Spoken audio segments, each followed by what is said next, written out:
This Old Carcass medical, let's talk about it.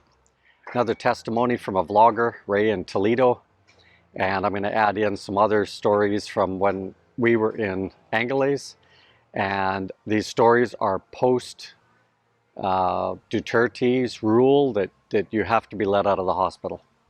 They can't keep holding you. But let's get into the story.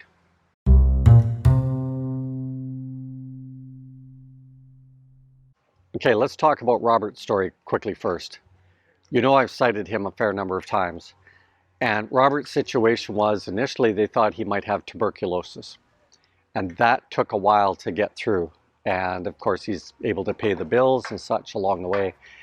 But then it was time to hit the hospital because things were not resolving.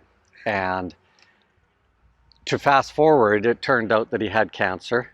But Robert's situation was, he never set up anything with family or friends back home, like a key word or something along those lines. And so now Robert's in the hospital, and he's not set up mentally, because he's in the hospital, to be able to contact family to get money. He'd exhausted all of his money already. And so his dear friend Adriano was helping him out and, you know, trying to contact the family. And the family, they didn't, they thought it was a scam, guys. They thought it was a scam. Now, fortunately, you know, things progressed and it got to a point, and, you know, Robert got to stabilize enough that he could get out of the hospital. But again, he was an overstay and he had all of that delay because he wanted to get back to the United States. If I understand correctly, the family had some kind of medical plan for the family. Robert was in his 60s. Now, I've got another friend that went through a situation where it appeared to be a stroke.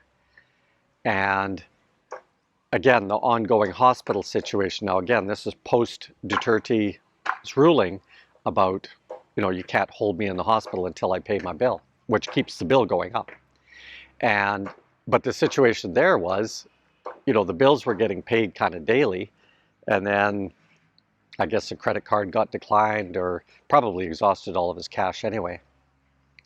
Anyway, they just stopped treatment. Okay, that's how it works here, guys. If doctors feel they're not going to get paid, they'll stop treatment. And now in Ray's case, it sounds like they would have honored a promissory note because, you know, funds had been paid along the way, and, you know, he was able to pay his full bill getting out. 700,000 pesos. Now, even Ray cites that medical insurance is questionable. I'm not going to cover it. We'll cover that, but not this. So in Ray's case, he did not have medical insurance. Fortunately, he had a credit card with a fairly high limit and probably had, you know, fairly good cash in country. So I'm going to come full circle and say what I keep saying, and I'll link Ray's video at the end here. You gotta have cash in hand, guys. First, because a lot of those medical plans, you pay first and you get money back later. There are some plans here, but once you hit that 60 threshold, as we all know from travel insurance, it starts going through the roof. Going through the roof.